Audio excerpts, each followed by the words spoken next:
حاضر ہوں گا اور کچھ روشنی آپ کی جماعت کے کاموں پر ڈالوں گا، اور یہ کنونشن خصوصاً اس لیے ہوگا کہ اس میں ہم پوری جماعت کی تنظیم نو کریں گے۔ یعنی کافی عرصہ، کافی زمانہ ہو گیا ہے کہ جو لوگ کام کر رہے ہیں وہ تو کر رہے ہیں اپنی اپنی جگہ، ٹھیک ہے، لیکن اس میں ایک نئی حکمت عملی کے تحت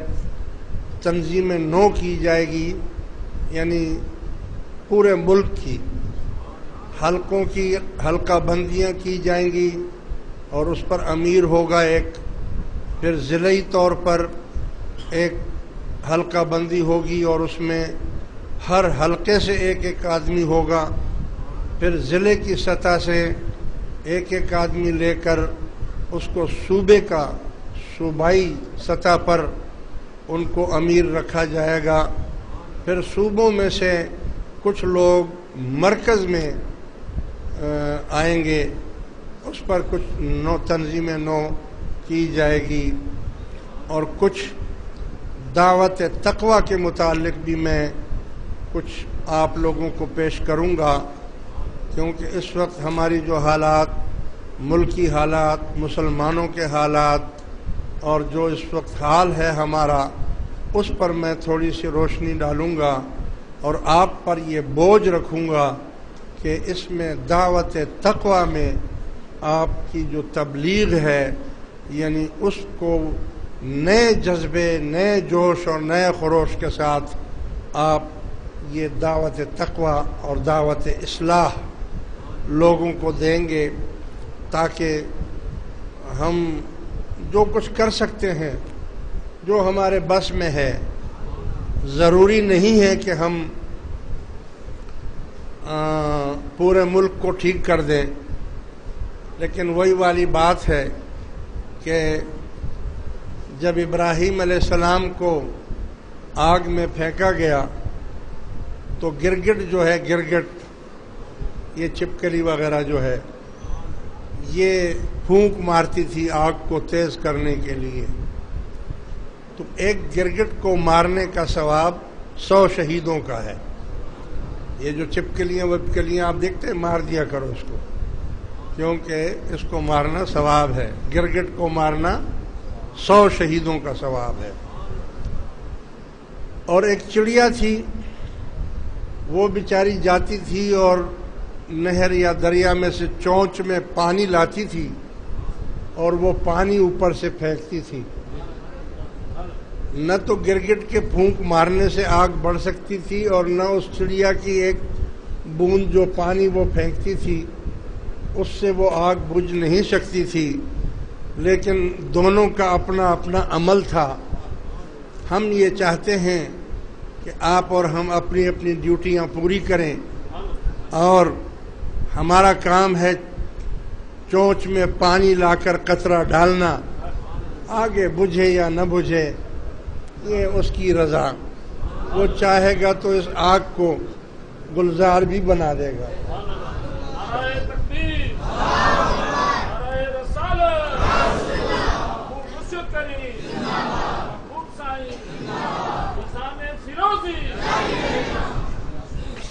لہٰذا اس کنونشن میں بھرپور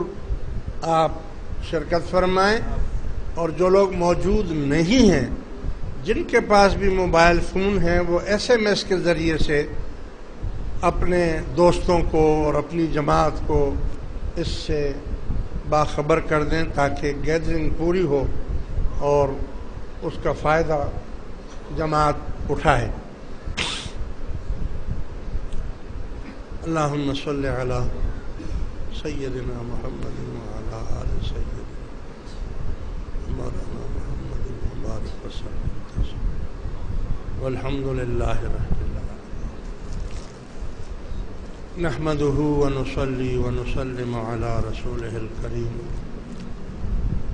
رب اشرح لی صدری ویسر لی امری واحلل عقدۃ من لسانی یفقہوا قولی۔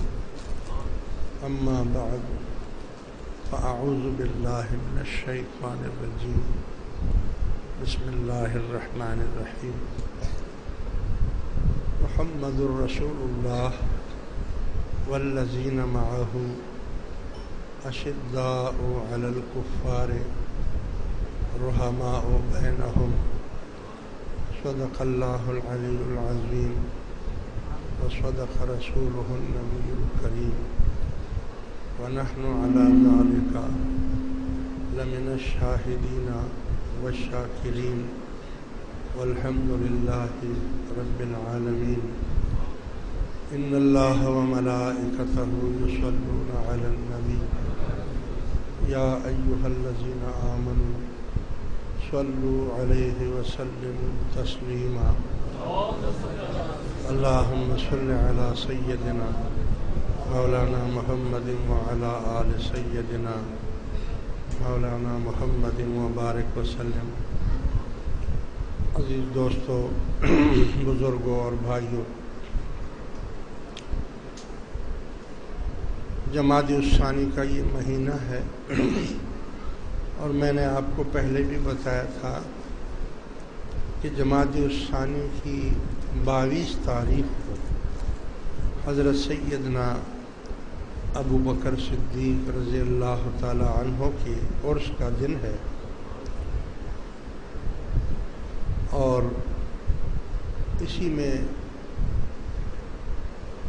آپ کے ساتھ ساتھ